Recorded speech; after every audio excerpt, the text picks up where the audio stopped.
الشيطان الرجيم بسم الله الرحمن الرحيم الحمد لله رب العالمين والصلاة والسلام على رسول الله رب اشرح لي صدري ويسر لي أمري واحلل عقدة من لساني يفقه قولي السلام عليكم ورحمة الله وبركاته. Ask Allah to loosen up my tongue like Moses. Ask Allah to loosen up my tongue like Moses. Let loose my distractions, try to find focus. The dunya's deception, all hocus pocus. So take notice, Allah is our locus. A word to the hopeless. Don't be put off by atrocious approaches. Just try to seek closeness to Ar-Rahim. Lay sacred foundations like Ibrahim. Behind the mask, it's not as it seems. Are you up to the task to grasp what we mean? Living the dream, but the dream's a nightmare. So we spit light that's traveling light years. I might just switch gears on the verse. All praise to the one who created the multiverse. And I am talking about Marvel and Doctor Strange. It's not a curse, but a condition we need to change. It starts with the heart because the heart is vital. Be murids of Muhammad sallallahu alaihi wasallam, masters, disciples. Take a loaded rifle to idols and titles. Listen to Quranic recitals. So much misery, yet the sermon's silent. No God but God, go tell the tyrant. This tongue is a sword, it's kind of violent. So we turn to Allah and pray for guidance. Alhamdulillah Rabbil Alameen. اللهم صل على سيدنا محمد الفاتح لما أهلك والخاتم لما سبق ناصر الحق بالحق والهادي إلى صراطك المستقيم وعلى آل حق قدره ومقداره العظيم. I'd like to thank Mizan Institute for affording us the opportunity to be here this afternoon and for hosting the Itikaf program. Mulana Khalil very kindly afforded me the opportunity to share a couple of poems. This next poem comes from a poetry anthology that I'm putting together and inshallah will be coming out soon, called In the Shade of Tall Trees, a Muslim futurist anthology. The poem is dedicated to Rasulullah sallallahu alaihi wasallam, and we make dua that Allah accepts it from us and takes it to the Prophet sallallahu alaihi wasallam as a humble offering in celebration of his life and his beauty. May Allah send blessings and salutations on the best of creation. He before whom we are rendered silent. He whose tenderness tempered all violence. O wellspring of all love and beauty, most deserving of our loyalty and duty. I cannot write beautiful poems, but in these words, beauty finds a home, for no reason other than I speak of Muhammad sallallahu alaihi wasallam. Ya Rasul, to whom can we plead our case? You've known the depths of our despair and disgrace. Such care, holding those you love in warm embrace.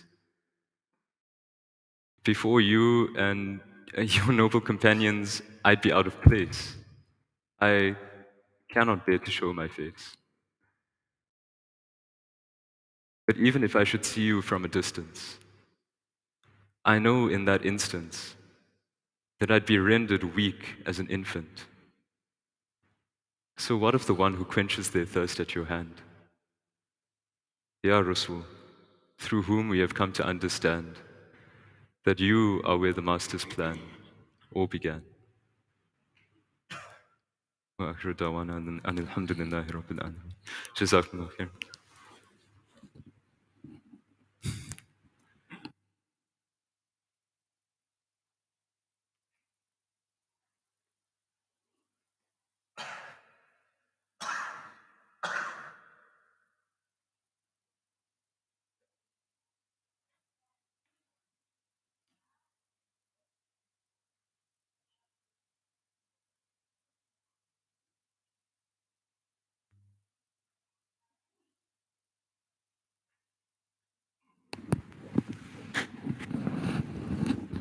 بسم الله الرحمن الرحيم الحمد لله رب العالمين والصلاة والسلام على أشرف المرسلين سيدنا وحبيبنا مولانا محمد صلى الله عليه وسلم وعلى آله وأصحابه أجمعين. سبحانك لا علم لنا إلا ما علمتنا، اللهم علمنا ما ينفعنا وزدنا علما يا مقلب القلوب ثبت قلوبنا على دينك آمين. أما بعد فالسلام عليكم ورحمة الله وبركاته. Alhamdulillah, we thank our brother for sharing some of your, Brother Asif, mashallah, for sharing some of your poetry. Sayyidina Muhammad sallallahu alayhi wa sallam had a number of poets. Probably the most famous one was Hassan ibn Thabit radiallahu anhu. He said something beautiful. He says, "Ma badahtu Muhammadin bi maqalati." He says, "I have not praised Sayyidina Muhammad sallallahu alayhi wa sallam with my words. ولكن مدح مقالتي بمحمد." But because Sayyidina Muhammad sallallahu alayhi wa sallam's words he is mentioned in my poem, his presence praises my poem. His presence in the poem praises the poem. And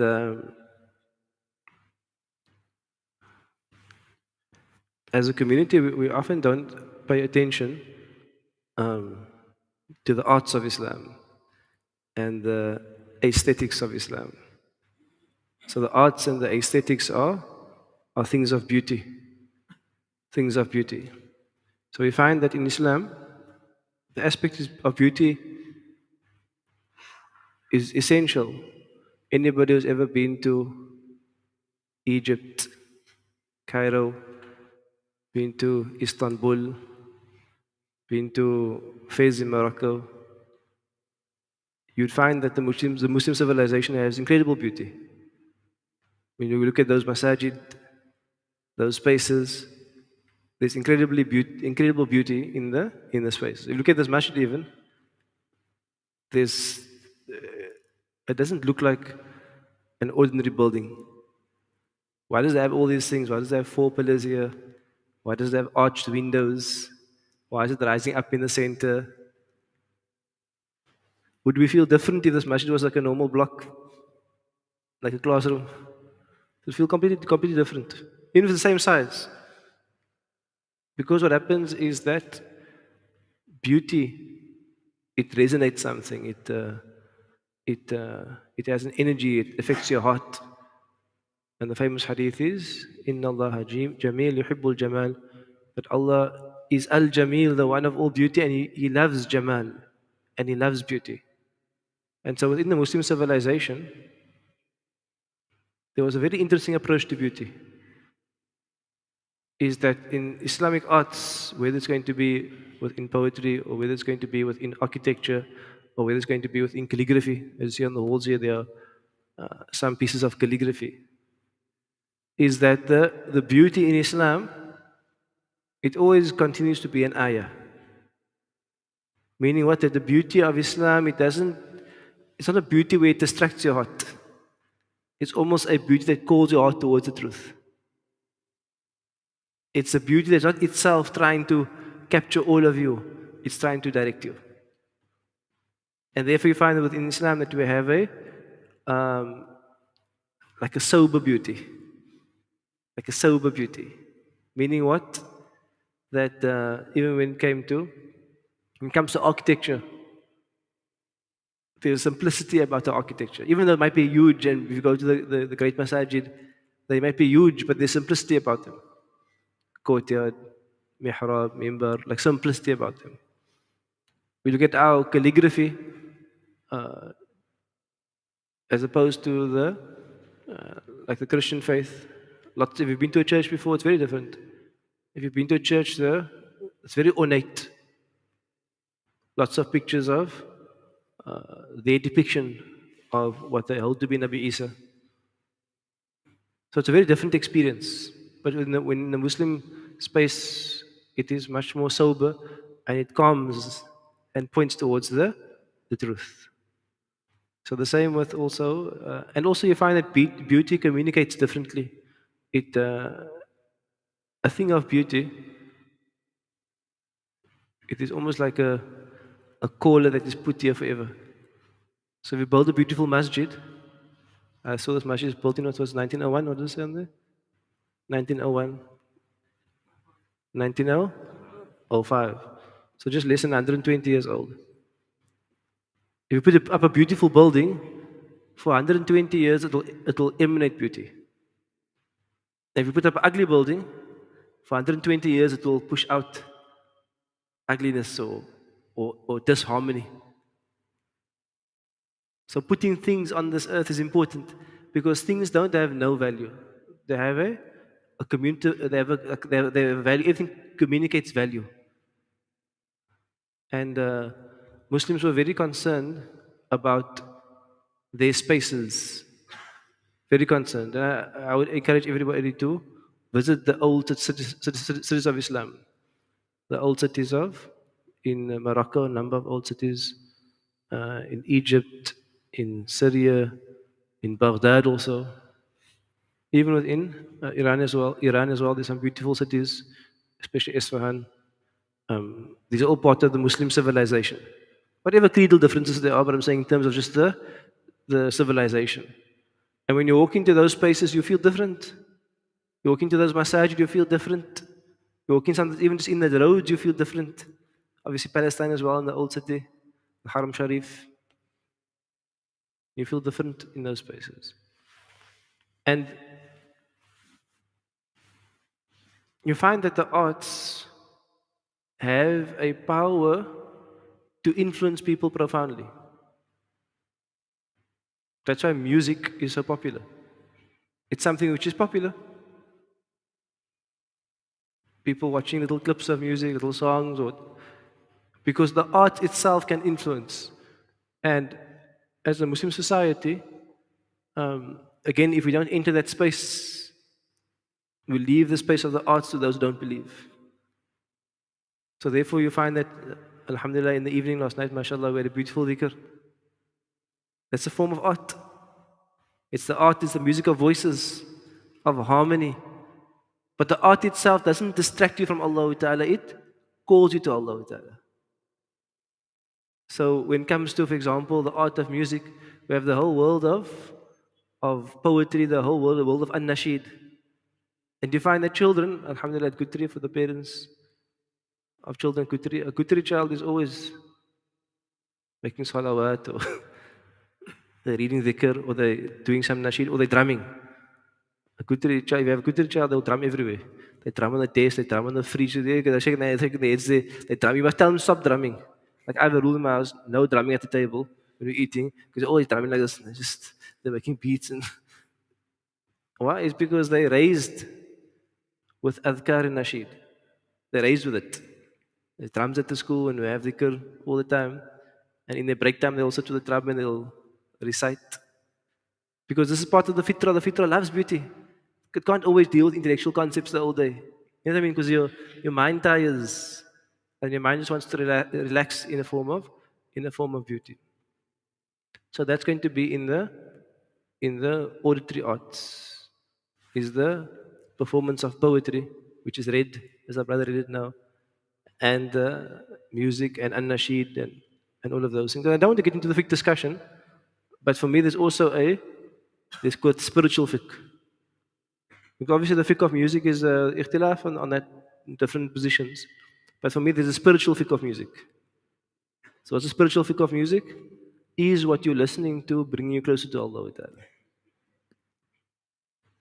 And let's say in general, I'm not giving any fatwas, I'm just saying from a spiritual lens, in general, within that wide range of fiqh, in general, if what you're listening to is bringing you closer to Allah Ta'ala, it's something which is good. And generally something you're listening to is taking you away from Allah Ta'ala, it's not something good. From a spiritual point of view, whatever the fiqh may say. It's important also for us to have our own spiritual compass. I'm not saying you must give fatwa, I'm not saying you must do what you want, just to explain how you navigate ikhtilaf sometimes. Therefore, one day a man asked the Prophet says something, he says, Istafti qalbak. Seek a fatwa from your heart. And he says that فَإِنَّ الْحَرَامِ مَا حَاكَ فِي قَلْبِكَ. Something which is haram is something which is going to agitate your heart. You're going to do it, but you're going to feel not good about it. وَكَرِحْتَ أَن يَطَّلِعَ عَلَيْهِ النَّاسِ. And something haram is something that you'll do it, but you'll feel ashamed and you'd rather do it and hide it away. You'd rather hide it away. And halal will be the opposite, is that which brings tranquility to the heart. And so I would encourage that out, and also say, okay, so that is going to be the auditory arts. Then we get the written arts, drawing, and all again there's ikhtilaf, pictures, no pictures, all of those things, no eyes, eyes. There's a spectrum of views within the fiqh. There's a spectrum of views that accommodates many positions. Yeah. The only view that's not accommodated is generally to do with 3D objects, like idols and statues, and there's a kind of agreement. We don't make statues of humans and so on. But when it comes to the pictures, there's a whole range of views. But again, the same thing. Whatever you are drawing or composing, it must be something of beauty. It must be something of beauty, something that we can communicate.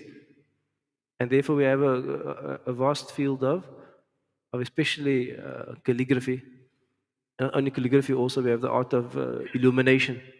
Illumination is the art of the color, which colors to add and how to illuminate the letters. And this also communicates some beauty. So this is important for us to revive this, because the soul starved of art is a soul that's living in a barren desert. So you'll find that almost all the great ulama, not all, it's not all, many of the great ulama, they were also poets, including our very own beloved Imam Shafi rahimahullah.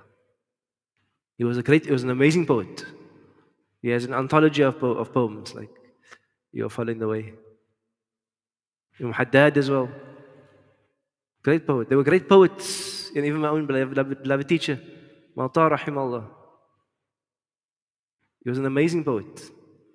He used to say that he learned poetry from Imam Shafi. He learned poetry from Imam Shafi. And he's write beautiful poems.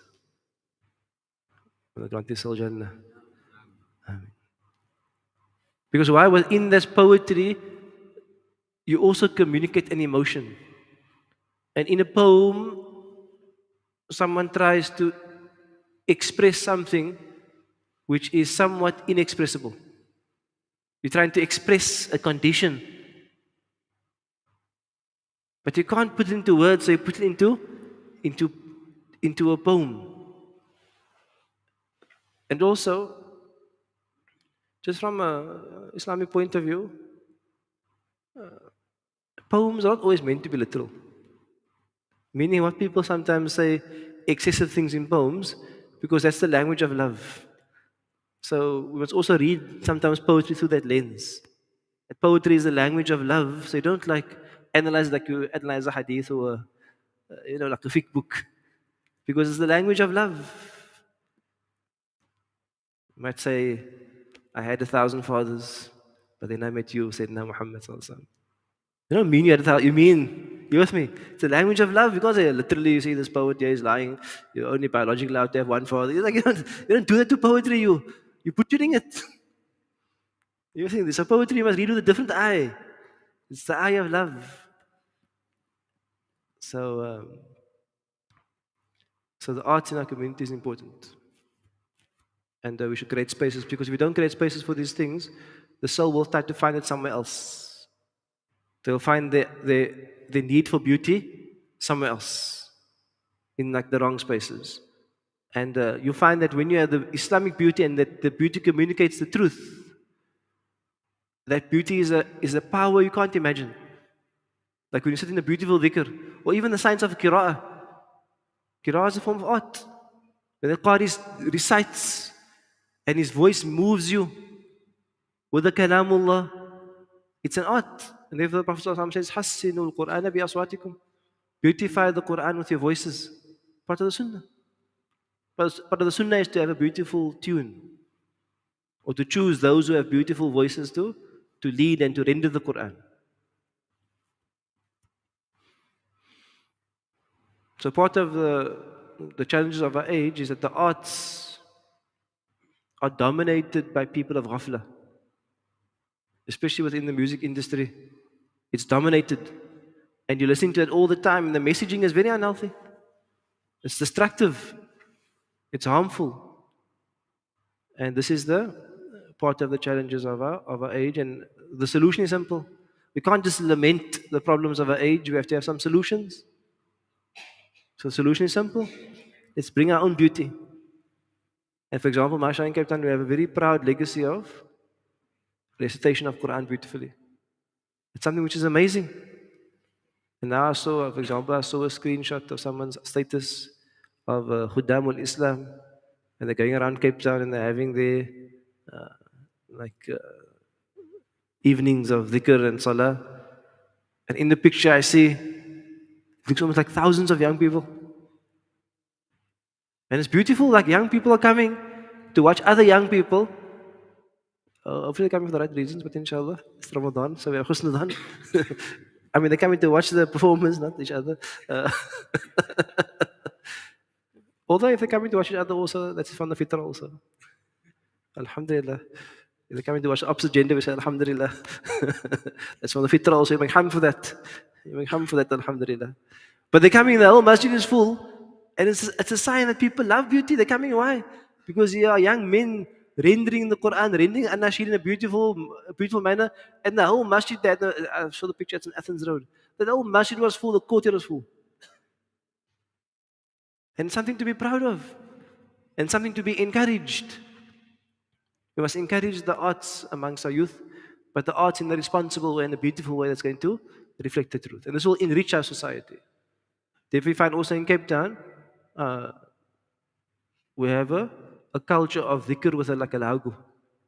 You know, every dhikr have its own lagu also. I'm not going to try now. I'm with a lagu guy. Normally they say when you make dhikr, the angels come. But if I make dhikr, the angels are on the way. Just the lagu is not so 100%. Anyway. Yeah. But you know, like if you do like the dhikr, like each piece have its own lagu, its own tune. And it's beautiful. One of the things, especially from our brother from Zambia, yeah, many people, they grow in a society where there's no collective dhikr. Doesn't exist. So to come to Cape Town and you have a dhikr and the whole community recites, it's like from really, it's like, for me, that's like a treasure from the treasures of Jannah.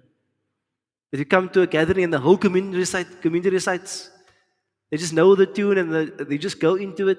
And that moment, it's almost like a moment which is like timeless. Because as you recite, you can even picture yourself as a young person reciting this. If you want to feel that, go to another place on Eid. I won't mention the place's name. But they make takbir like this. Allahu Akbar, Allahu Akbar, La ilaha illallah, Allahu Akbar. Like, yo. You've been to those places before? You must have Cape Town takbir on Eid. Allahu Akbar, Allahu Akbar. Even my voice can manage it. You can recognize the tune. MashaAllah. Are you with me? Like you just hear that. If you must be overseas or another part of this country and you grew up in Cape Town, your heart misses that because when you hear that, you think about your father going to the masjid. You think about growing up. You think about Qurban. You think about all these emotions coming back. That's the power of art. The power of beauty.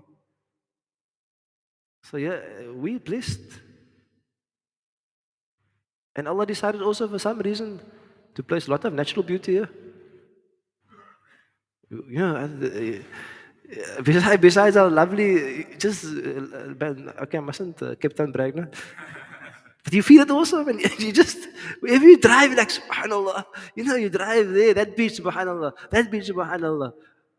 West Coast, subhanAllah. Garden Route, subhanAllah. Even Kuru, like, you know, everywhere you go, it's just like, it's overwhelming.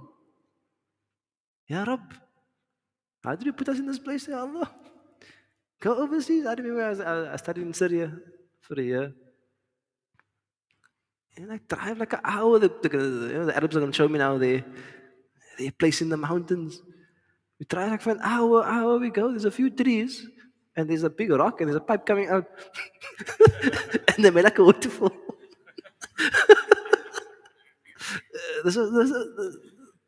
The place is full. Everybody's bragging there and things.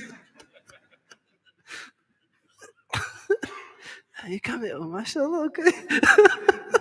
Not quite Victoria Falls, but I mean, Bismillah, yeah, it's a taste. What was I gonna do? You don't get so much in one place. These are things that don't underestimate the power of all of these things. Our deen is not only also about, even though we're very busy with classes, mashallah, education, it's not only about just the rational sciences. And even though, mashallah, we're busy with ibadah, it's not only about ibadah. There's also an element of where the soul is affected by the arts. And this arts, whether it's the dhikr, whether it's the poetry, whether it's the calligraphy, whether it's the qira'ah, the arts are affecting our heart all the time. And you can feel the difference when you're in maybe a corporate building with glass and cubicles the whole day, and you go out of there and you enter into a masjid like this, you feel the difference. Because hearts design these buildings. Hearts design these buildings. And beautiful spaces can only be designed by beautiful hearts. Because what's inside will come out. And people who have hearts that are problematic and have diseased or veiled or heedless hearts, they will produce something which is not beauty and call it beauty. And that's the age we live in. Because almost as if beauty is just completely subjective. It's not. What do I mean by it's not subjective? There's an objective element to beauty. Like you come to a beautiful masjid and I ask you, is this place beautiful? If you're a normal human being, you will say yes. And if you go to a grey factory, this place beautiful, you say, no, looks functional and ordinary. You with me? There's an element of objectivity in beauty. And if you seek deeper and deeper and deeper, you realize that the measure of whether something is beautiful is how much it represents and indicates towards Allah. How much it indicates towards Allah.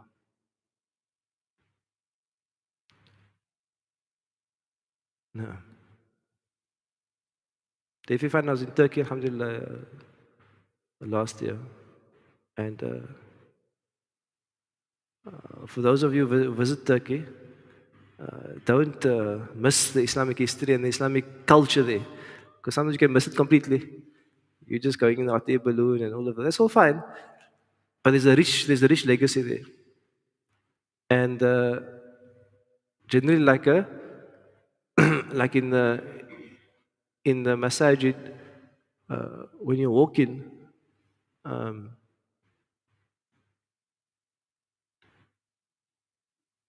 you find almost like you walk into a masjid from the back, and then you find a huge courtyard that's open air and lots of light. And then you walk into the masjid itself, and generally a bit darker. And if you look out of the windows of most Turkish masajid, you'll find out of the window there's a graveyard normally. They put the graveyard in front. As if as you are praying, you're almost making a journey towards Allah Ta'ala. Coming from this vast light through the doors into the prayer hall, and you can see your resting place. You're going to meet Allah. These are not by accident. These were designed like this. They were designed like this. So, may Allah make us beautiful. And may Allah make us produce beauty. And all the beauty is just an ayah of Allah Ta'ala. It's always an ayah of Allah Ta'ala. Even the idea that, why is the mihrab like that, curved? Not just a flat thing. Because a flat thing is like an idea of stop. But the thing which is curved is like it's inviting you. And it's inviting you from this life into the next life. That curvature, they're not just to bounce the sound off. It is also there to invite you, and it's designed like a door. There's a doorway there. Beautiful. No.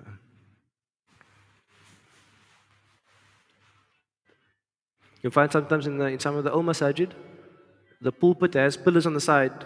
It has curtains on. Very old masajid you find. The side curtains on.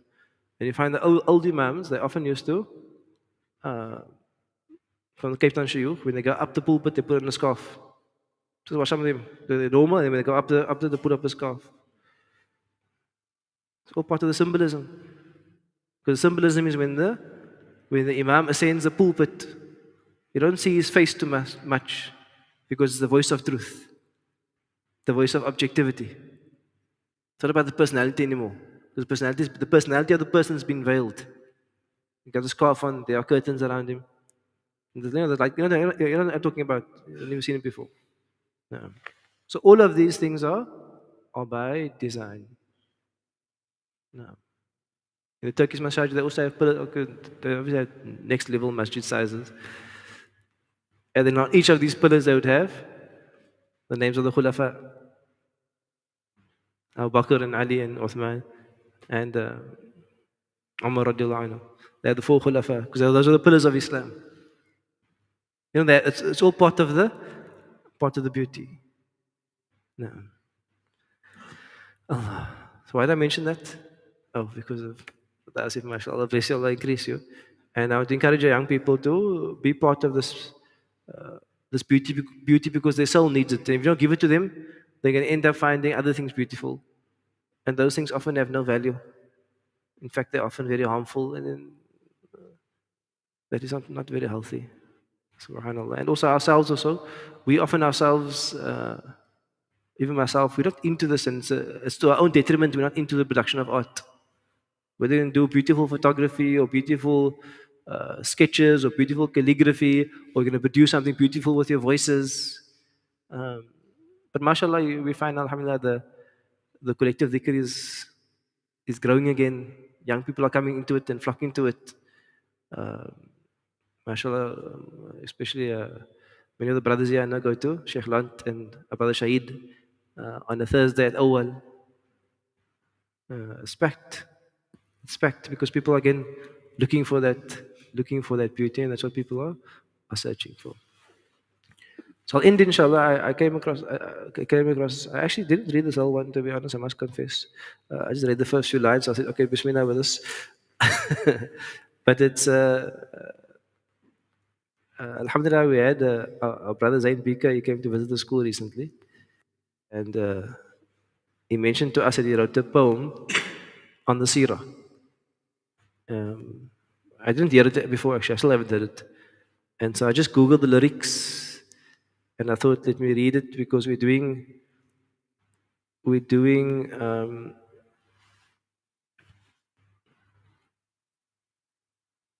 Seerah now, but let's do the poem of the Seerah, inshallah, and then you have a quick coverage. So inshallah, I'll read it. Maybe what I'll do is I'll read it with the headings just to help to orientate. So Bismillah ar-Rahman ar-Rahim, wa salatu wa salamu ala Rasulillah. The poem begins with the age of Jahiliyyah. It had been 600 years since the earth had seen a guide. From the time of the Messiah who had not been crucified. But before he was raised up to Bani Israel, he said, "After me will come whose name will be Ahmad." In the centuries that followed, humankind had gone astray from the message of the prophets and the pure and natural way. They had turned to man-made idols filled with ignorance and pride, taking gods besides Allah so that his oneness was denied. Now we come to the birth of the Prophet. All the weak ones, oppressed, and many wrongs were seen as right. In the darkness, mankind wandered till Allah would send his light. On a blessed day in springtime, in the year called Amul Fil, in the desert town of Mecca was to come the final seal. Abdullah, the Prophet's father, never lived to see his son. Amina was honored by Allah to bear the chosen one. Praised in heaven and on earth, he graced the world that Monday morn. Allah's mercy filled the universe when Muhammad was born. He was the son of Abdullah, who was Abdul Muttalib's son of Hashim, then Abdul Manaf, the brave and handsome one. then Qusay, then Kilab, then Murrah, then Ka'b, then Lu'ay, son of Ghalib, son of Fihr, or Quraysh as they would say. To Adnan, the father of the Arabs, trace his family tree, for it leads to Ibrahim through Ismail, his progeny. So his light was passed from noble loins through a home so chaste and pure. Once it came into the world, it would abide forevermore. As an infant, he suckled by Hanima after birth, turned away by other witnesses his worth. The best of God's creation seemed in front of them helpless. Still a day would come when they would turn to him in their duress. Angels bathed his heart in Zamzam and replaced it in his chest. Those around him knew this blessed child was different from the rest. Raised by Uncle Abu Talib after both his parents died, though an orphan in his early years, Allah was by his side. He protected him and saved him from the evil and the obscene. So trustworthy was he known to be, they called him Al-Amin. Clouds would race to shade him, and the trees would bow down in respect. Those bestowed with sacred inside knew he was the elect. As the prayer of Prophet Abraham and Jesus' good news, he was mentioned in the scriptures of the Christians and the Jews. He was noblest in his lineage, in virtue without peers. He was loved amongst his people till the age of 40 years. While the people worshipped many gods, he knew Allah was one. In a cave, he would pray to Allah, not seen by anyone. Till one night, thereupon came revelation from Allah. Jibreel appeared before him as his heart was filled with awe. Then, enveloped by the angel, he was squeezed for breath, he fought. When the angel said, "Recite," all he replied was, "I cannot." On the third time he was squeezed, he asked, "What shall I recite?" And Allah's eternal words came down, revealed to men that night. As the Prophet left the cave, distressed for home, he made a start. There he found his wife Khadija. Her support consoled his heart. Jibreel would come to him with revelation crystal clear. As Allah's beloved messenger, he had nothing to fear. So first quietly, then openly, the Prophet made his call that the people leave their pagan ways and witness one and all. That there is no God but Allah, by His will alone I speak. He alone is who we worship, and from Him is all aid we seek. You'd call the people to Allah and the day and night implore. If you love Allah, then follow me. He'll love you even more. Once the pagans threw some waste on him as he bowed down in prayer. They were laughing while his daughter cried.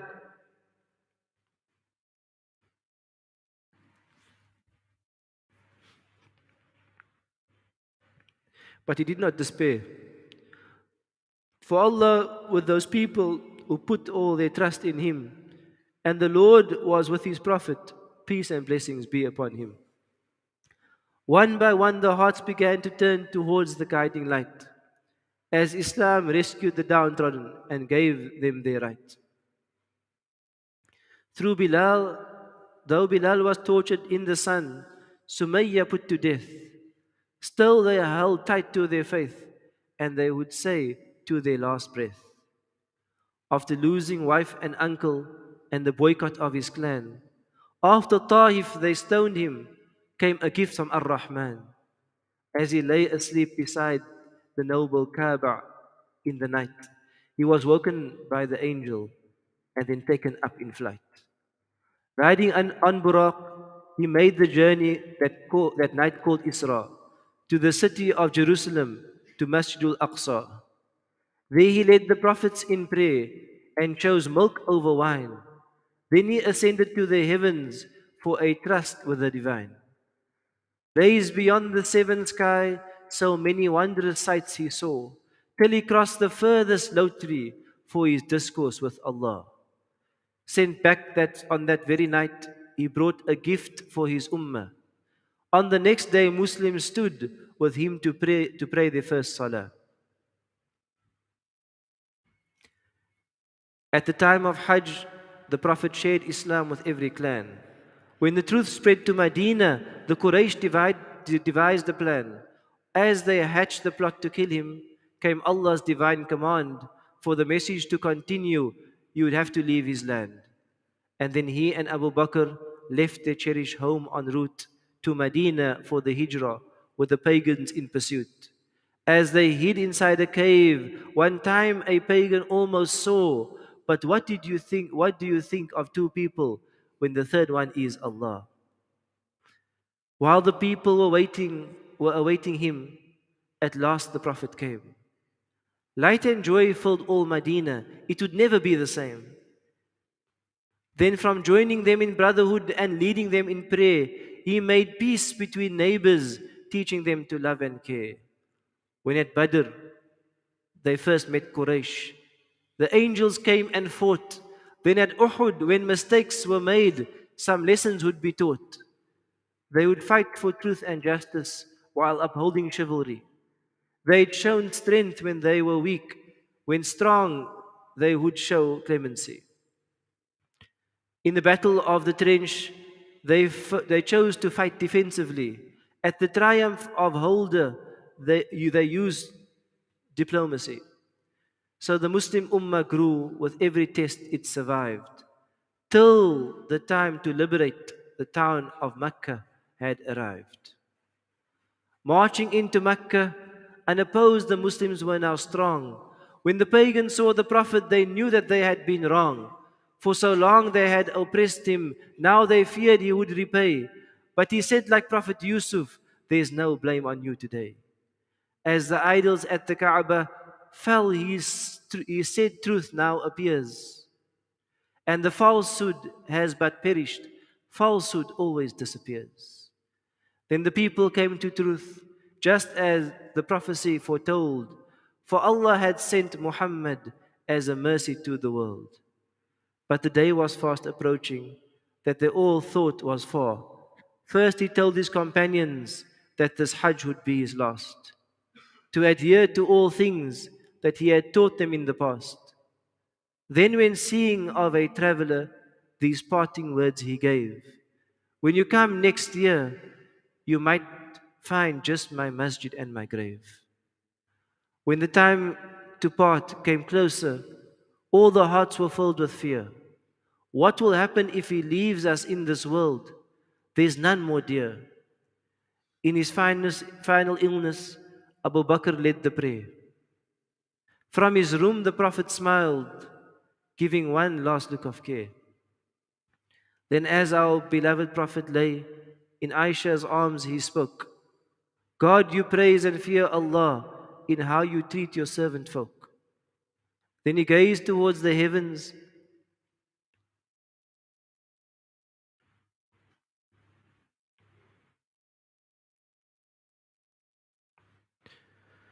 Then he gazed towards the heavens and began to say softly, Allahumma gather me in the highest company. And with that the Prophet left this world. The universe shed tears.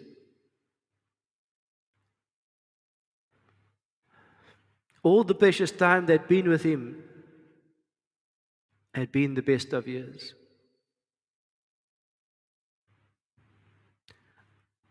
How I wish I'd met the Prophet to touch his soft hands with mine, or to look upon his face from which the prophetic light would shine, or to shield him when the rocks were thrown so they'd hit me instead. But my consolation comes in what Rasulullah had said. While my life was good for you, my death will be good for you too. I'll be shown your deeds, so when I see you sin, I'll pray for you. He said, O people, if you one day face calamity, find your strength by thinking of the pain you felt by losing me. When he missed his brothers, his companions asked, then who are we? Friends, he said, brothers. My brothers never saw me, yet believed in me. If you long to meet the messenger, then patience is the key. At the start of the year after, you will see him finally. He will be the leader of humanity on Judgment Day.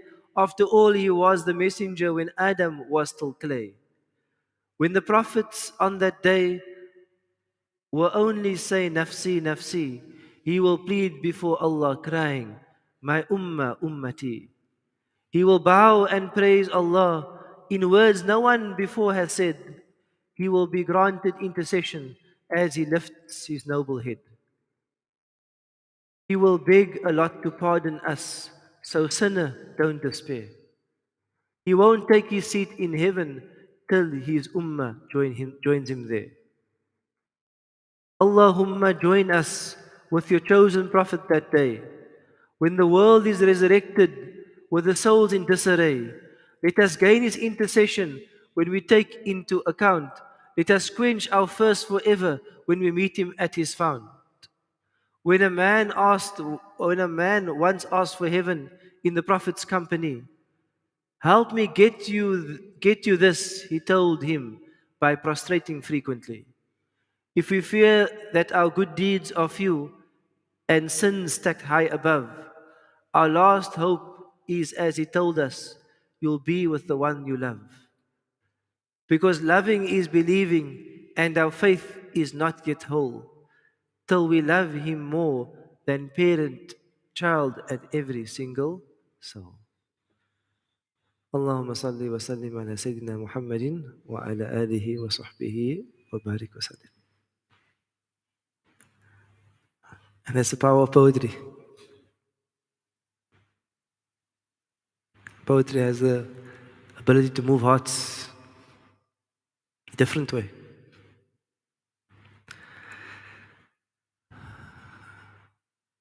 What can I say after that? Allah.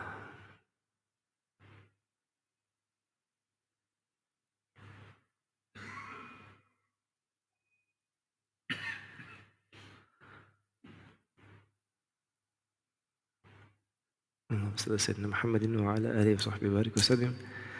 We long to meet him, and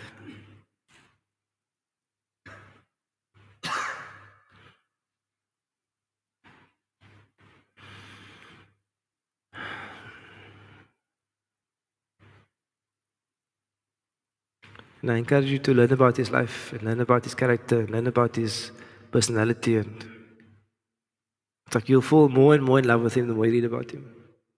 More and more in love. Read the Seerah, read the Shama'il, listen to talks about him.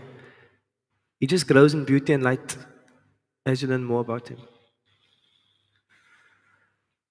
May Allah bless, may Allah accept, and inshallah we look forward to our beloved Shaykh Ismail returning tomorrow, inshallah ta'ala, after the word, to give you some of the reflections of this beautiful poem. And this poem is so beautiful, mashallah. May Allah bless our brother Zain Bika, mashallah. He used his voice for it, Allah's sake. Allah blessed him with a beautiful voice, and see how he chose to use it. He chose to use it, calling people towards Allah, towards the Messenger sallallahu alaihi wasallam, and he's now, mashallah, all over him. It's an example of how we can use our gifts for the sake of Allah Ta'ala. And even if I'll end with this, inshallah, it even extends to craft as well. You see this pillow here, there's an element of beauty in it. See this mat here, there's an element of beauty in it.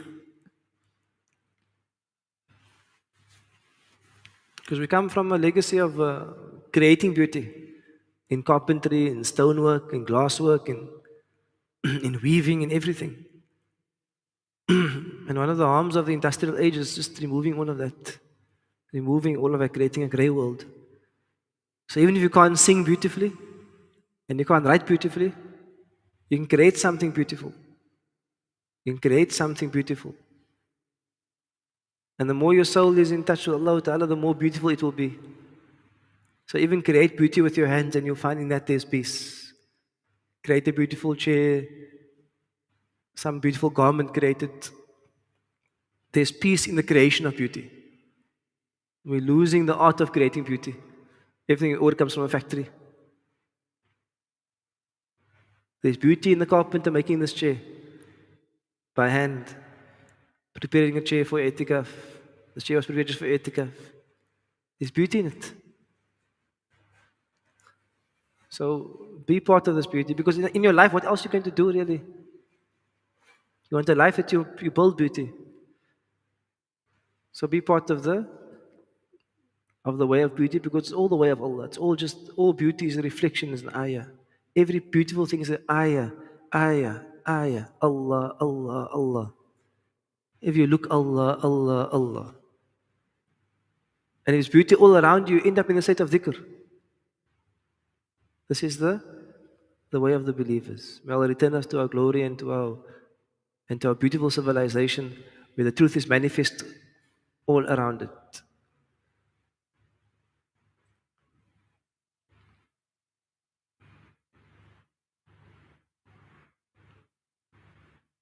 نعم. وصلى الله على سيدنا محمد وعلى آله وصحبه وبارك وسلم.